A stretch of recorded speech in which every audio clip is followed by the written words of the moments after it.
omumaka g'abantu obucweka 9 so tuija tukagamba ekintu ekibayita rabies. Rabies ite twakima ngu n'obushegu bw'embwa. Niko twakyeta obushegu bw'embwa, okay? However, twine ebindi binyamishwa nabyo ebiregure ekitwayita rabies, okay? So mbwenu purpose yo kugambira public rabies kyamanyisa obushegu, okay? Ekyo nicho ndabasa kushigamba mu Rukiga Runyankole, okay? Kandi kuwabuza statistics zitu zemerire zita itwe nkihanga habo kuba indeed ndatekateka niyo purpose ya information ikeje kumanyishira kufa ihanga ryitu. So turi kureba ngo rabies zibire common, kandi tujya twashango 90 to 99% abantu barafuna ekitwayita rabies ningashi obushegobo bwembwa bararugamo omumbwa zitu ezitutungire, okay? Then about 10 to 1% zerogamo nyamisho zindi za kapa, obuhundu, za muha. Then tuija omu burenje bwizo bwitu bwa Uganda itu hato butuli muri Mbarara naza kuhereza statistic ya Mbarara as a city. So Mbarara as a city tuije twashangu oburyo bwa rabies obu hatiya turi kuyangu omu mwaka annually mbwenu 13,000 ningashi omutwaro gumwe n'13 kwisa omutwaro gumwe nakakaga abantu abalije actually ku reportinga ngwembwa zibarumire, okay? So hari yabo kuruga abantu 30 kwisa abantu 322 kandi twije twashangu abo bantu balitwa oburwire bwo bushegu. Obushegu obu waba butarafukire kuragorora omuntu nafa omukire kaki. Wabula ngo omuntu yalibwa embwa tiyatambirwa obushegu bukija bukamutaha bukaika ekituleta central nervous system ningashi omurukizi ningo mu bwonko tarukutaninga back 100% uratekwa kufa, okay? Rugali za Ebola umuntu erabaza kumukwata konka bamujanja bakiri za covid ezabere ziri hano ya tukatwara abantu barakira konka tuje tukakugira ngo ogumuntu oguhati yagira signs zo bushegu ningashi za rabies ugwe muntu 100% ine chance yo kusurviving really. Embwa, enjangu, obuhundu byarimo omuntu na mnonga byabutajemesibwe bibasa kumusiga obushegu. Twose kushanga ngo obushegu bwine ebaleta natural reservoirs ningashi enyamishwa naturally ezira bazino obushegu, okay? Embwa naturally nobuyo kubendije takajirumire eraza kuzagwa ineshi ino obushegu, okay? Za kapa obuhundu ningashi bats, okay? Then na zamuha ezo nizo tuleta natural reservoirs za rabies, okay? So mbwenu kuruga obushegu obu ningashi za rabies nizo tuleta zoonotic diseases. Zoonotic chamayisa nguzaruga mu nyamishwa zeshange mu bantu, okay? Konka twine emiringo eyizarasa kuruga mu senka hambwa ukeshango gene ibonko omuntu, okay? So omulingo omuhango munongo guratuma ogura transmitting eji rabies ni kuruga animal bites, okay? Awatu wabolinkaho wabuganembwa yakuruma ningashi waboli kutambara ningashi oyininka kapamuka kwajikwataho maybe yakutina yakuruma ningashi waboli kutambara wabugana mu kishaka yakuruma. So ogwe ndugwo mulingo 90% ogu rabies asa kutambulira. Embwa yakomba hachironda nobasa kutunga obushegu kandi n'abakurya inyama y'enyamishwa ezi babasa kutunga obushegu.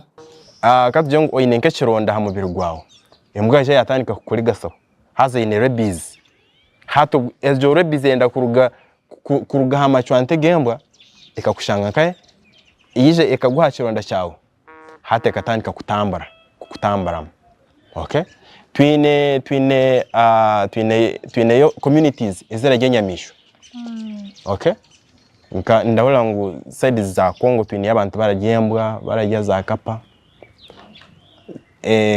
so really umuntu yije kashanga ngo yaryembwa aine rabies ndikutekateka Chanel asa kwenka hafu tindamanya I don't know konka umuntu yije akaza in contact nejo nyamishwa aine rabies zasa kwija umuntu actually contracting rabies not necessarily kugira ngo embwa yamuruma actually ni waraba warumwe embwa hati ukamanyota mwembwe yakuruma eino bushegu. First of all wabarama ngo embwa yakuruma toine medical record yayo kugira ngo bakajivaccinate bajivaccinate up to date hati embwa ejo orojya rutezora kugira ngo ineshi ine rabies.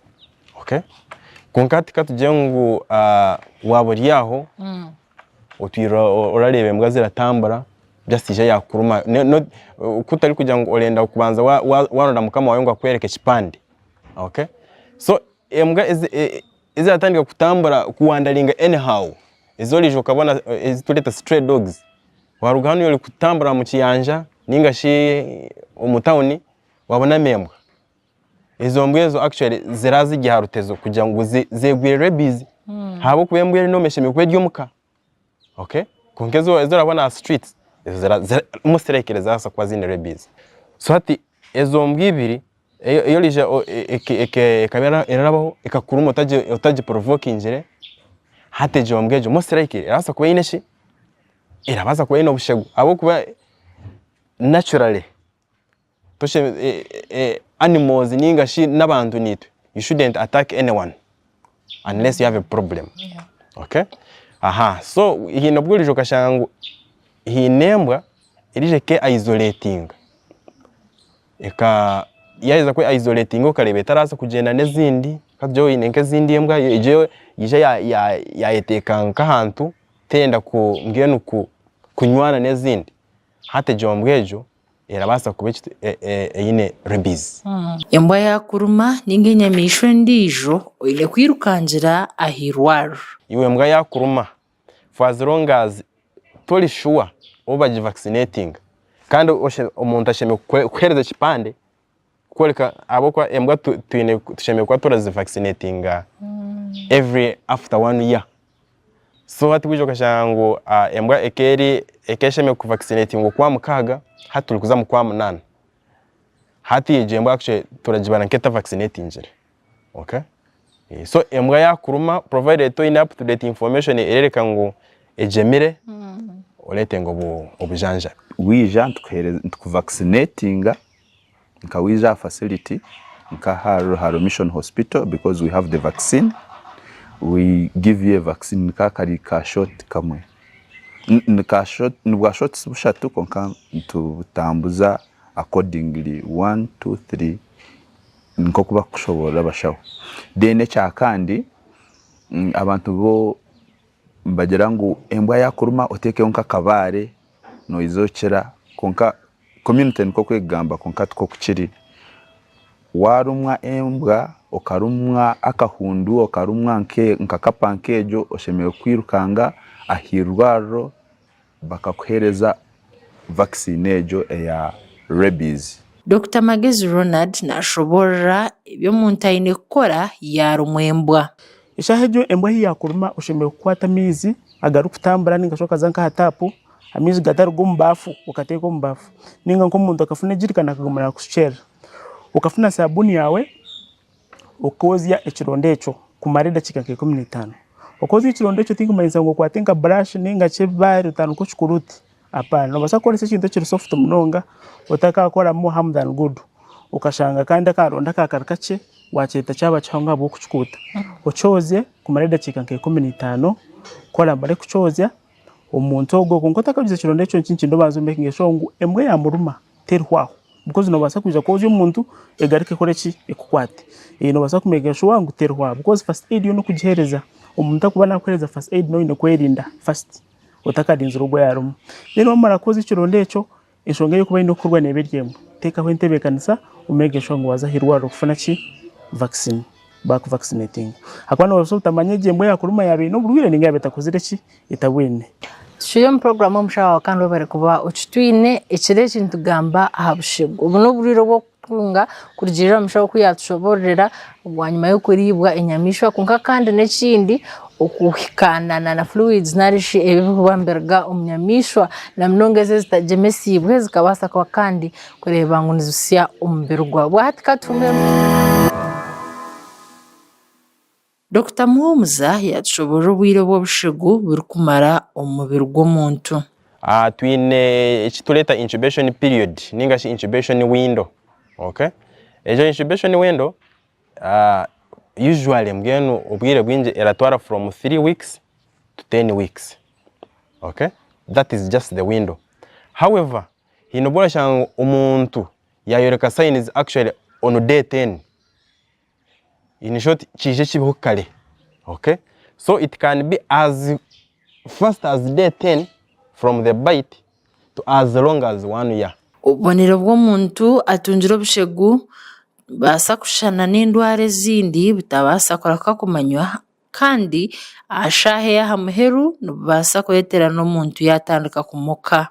So umuntu yaba tunjire obushegu at first symptoms zarabareka ziri very specific.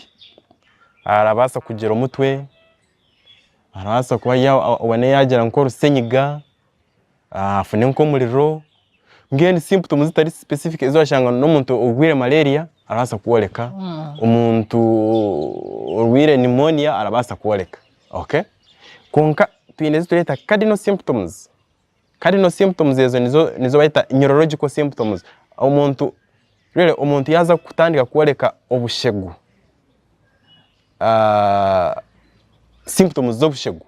Kugira ngo hati umuntu ogu bamukwetera bajangu n'umuntu tali medical atekateka ati umuntu ayina obushegu. So hati obwiro bwinji obu rabies eraba yatambwire yakiye mu central nervous system. Okay? So ninka signs z'omuntu arakira kuoleka. Twine kituleta symptom, this is a very cardinal symptom ibaleta photophobia, hydrophobia. Hydrophobia chamisa ngo umuntu aratina mizi. Okay? Ngene arabatayina ngo amizi gamushikeho. Okay? Arabasa kujya ekibayeta photophobia kugira ngo talendana na light. Kugira ngo we abantu abo ubwiye bwinshi turaba keeping in a dark place. Ahubwo yije ka contact akaza into contact na light arabasa kutandika kufuna conversions. Okay? So conversion nayo ni symptom yo kwoleka ngo umuntu guhatiya rabies yamutambura mu yamuhika mu bonko. Okay? Then like any other symptom yo bonko umuntu arabasa kutegwa umuto gutarashira atandike kutanaka ibintu biragwahare ekituleta projectile vomiting. Okay? So ebe biyone. Then most importantly twosire kureba ngo umuntu actually ija kahika ha stage yo kugira ngo umuntu atari kufa aratandika kumoka mwena aratandika kuleta weird sounds tarabasa ku maintain a conversation nko kundi kugamba ni wate zishaka aratandika kuoleka signs zitali normal kandi nogo muntu arabasa kutandika ku behavinga nkembwa atandike yakubugana hano ya ninga yabugana oha atandike kumuruma habuka nawe ayegwira ubushegwe zishaka nawe yakuruma nasa kusiga nawe nabasa kusiga ubushegu habuka hato bwo bushegu bwije bukazo mu kituleta central nervous system mu rukizi omubwonko hati buratandika kushwati kutambura into the peripheral ekituleta peripheral ninga shi out of the central nervous system hati ubwo bushegu burakira kwija buzo mu salivary glands. So nico cyo tuma yambwa erabe yegwira ubushegu na yakucwera hamachwante gayo barakuzama. Umushaho narabura ngo umuntu yarumwembwa taine kuheze sabiti ibiri atakajemesibwe.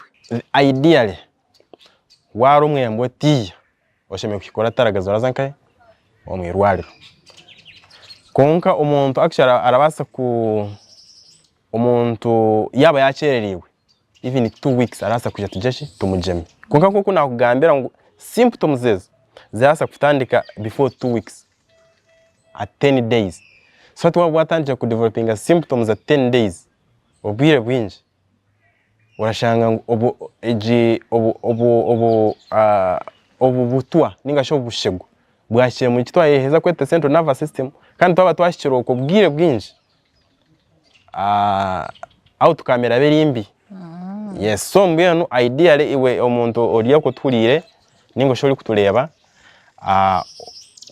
chako ukarumwembwa immediately run to the hospital. Kurugiro ko mbiri itari kushana n'omuntu yajemwa omubazi gubasa kumutwariza omunjeriye ezi vaccines nkoko no mwana baba baramutera polio arasa kugira side effects. Okay, last time tukatwinemo abantu turakora covid vaccination, umuntu yabatine covid yahendera bwine covid kugira ngo vaccinating depending on the immunity eyo muntu ayine really. Okay, same thing applies here. Hatanuya twaba turahereza vaccination ningashi immunization yembwa. Okay, twine like any other vaccine twine okuturakora ezi vaccines either turakwata ejo rabies virus tujite. Okay, then tugere ko ekituleta antigens ningashi akajwaro akomubiri gurasa ku detectinga ngo umuntu ayine rabies kugira ngo omubiri guzara abasirikale ningashi antibodies against that rabies. Okay, then hino ahurijo kashangu akakoko ako baka weakening tikafa wachenga ngenu ba really ba kamaramani kugira ngo akakuteka mu mubiri gwawe tukashemeye kuba karaleta ubuzibwona konka ahurijo kashangu umuntu umubiri gwegwe guri immunocompromised ningashi tigwine mani nko muntu mukuru w'imyaka nkigana ugoramanya nobuyo kwato wonka kakororo karabasa kumwita habo kujya umubiri gwete guriya tigwine mani. Okay, so hato umuntu nko gujo kamuhereza kakakoko akutuleta attenuated ningashi akuba mazira mani karabasa actually kumusinga mani kahendereka kozinjire a disease wachetegereza. So hati mbenu side effects zirasa either umuntu arasa gusifuna ninga tazifuna really. Yeah. So side effects ezo nehora arasa kushanga umuntu ngo ya developing ngaza headache yafuna fevers. Okay, then at worst umuntu actually yitwa rabies. Abantu abakutura n'enyamishwa nkembwa enjangu bine kuzigemesa utireho n'abashaho abenyamishwa nabo abari kutura mu irindiro ry'enyamishwa. Omuntu abashemeye kuba baragemesibwa n'abantu especially abari into contact with animals ezire gura ubukoko bwa rabies. Abo ni abatunji bembwa waborama ngo yinembwa ningashi umufamily yawe oyinemembwa aba family yawe uri yabashimye ko barajashi baraba vaccinated. Wotarenda ku vaccinate embwe wotarenda ku vaccinatinga embwa yawe. Okay, abantu bawe bashimye ko vaccinated. Abantu abo tuleta veterinary personnel abashaho benyamisho waza kuza kutera embwe shikato yakuruma so hati boshemeye kuba already vaccinated oyine that immunity against what? Against this rabies. Okay, then abantu abarakora mu national parks ba game rangers abantu abo kugira ngo abati barabari into contact with a lot of animals bineyo zamuha bineyo buhundu karasa kujaka murume abo nabo bashimye ko barajashi bari vaccinating. Mwenu bottom line umuntu urabasa kuba mbwene arihi nezinyamisho zitwagamba hezi ashimye ko barajashi arafuna vaccination. Ubu nagaruka ashobora kwembwa zine kugemesibwa buri mwaka. Dogs zishimye kwa turazi vaccinating every year. Okay, in the same sense tuletenga booster doses za umuntu uba vaccinating. Okay, habuko akakoko ka rabies umubiri guraza ku staginga immunity kunkejo immunity eventually iraze kurugaho. Okay, so tuletenga kituleta booster doses. Booster doses maybe emwe barasa kuba baragihereza every after maybe 1 year, ndijo after 5 years, ndijo after 10 years, depending on which vaccine you have been given. Dr. Adonis Bugabwa nashobora mwabitekateko by'abantu ebiri kuba bitashikire abikwatagine no kujemesa. As nka health worker ni shaba Ministry of Health kuba neteka he huru yo kujema abantu, because nice kintu kishemeye kuba nchikorwa kandi kikayamba ogogo atakarumerwe na nogo warumerwe. So it is quite alarming kugira ngo Ministry of Health kiyakubasa kukikora etyo abantu bakahwerwaho munonga. Dene cya kandi no kugira ngo abantu wabo ryoko ryo mu cyaro okagira umwana wawe ningiwe wenyine karumwankembwa yirukango takaza kurinda abo kuba nota kumanya medical record yece kinte cya kuruma yirukanga oza facility nearby barebeke nko kuba kuyamba orugabya intekateka yabo abo mu cyaro nko kuba kutekateka ngo bakuteka hinya barashana bakomaho noza kucara yirukango funo mbazi ogura kuyambe okabona kwetantara abo kuba burire n'ubwita. Dr. Muhumuza nashobora intaniseri yabishegu bwenjoka hamwe no bishegu obwembwa. Rabies twagama ngo obu no bushegu bwenyamishwezi. Then obushegu bwenjoka nibwo bareta venom. Okay? So at ibyo bintu ebyo they are very different. Okay?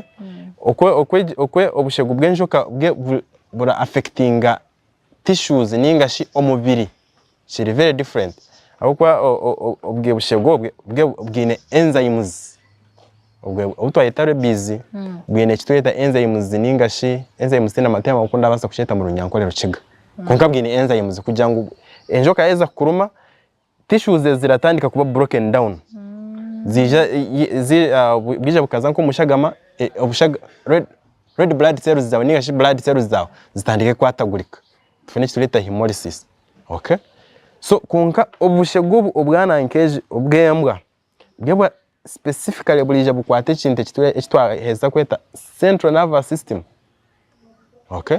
So umuntu orarumwe enjoka tujya tukamutestinga nka anemia twashanga ine nka anemia. Hako kugira ngo tafari bwa baragurika konko umuntu wa rabies actually twamutestinga warari nomu because ayiziri ku affecting they are different. Kampa myongo bashaho wabahurira na mnonge bana bakugambira nyabara we mbweta kakuruma ukagumaho ushitami ukazote ninge mbwa ya morano ukateka ngwejemerwe kandi utarushwa yaba ejemerwe abantu abinembo makagabo mureke ngwazi jemesa kandi nitwa abantu babutosha icyo ntibasa kwejemesa kubasa kubantu erinda okutungo bushegu na mnonga umnyamishweje abo kuba anytime embwane basa kuruma ho tafuteka teshera konka shukuru mnonga nkuko abashaho batushoborera watunge tizubu embweka kuruma oyirukanjira hirwaro babase kubantu bakujema kandi urebeke ngo kandi ni wagumaho kurire tuwahika aha stage yo kugira ngo bakutwara mu irwaro wahwireyo abashaho badonka tutwacu basa kugira cyo twakora kureka uzomuka kandi ushanye ngo n'abantu abwashanga muka wabateka aha kabikamani abo kuba ni wombere rwawe ngo bagwagire mu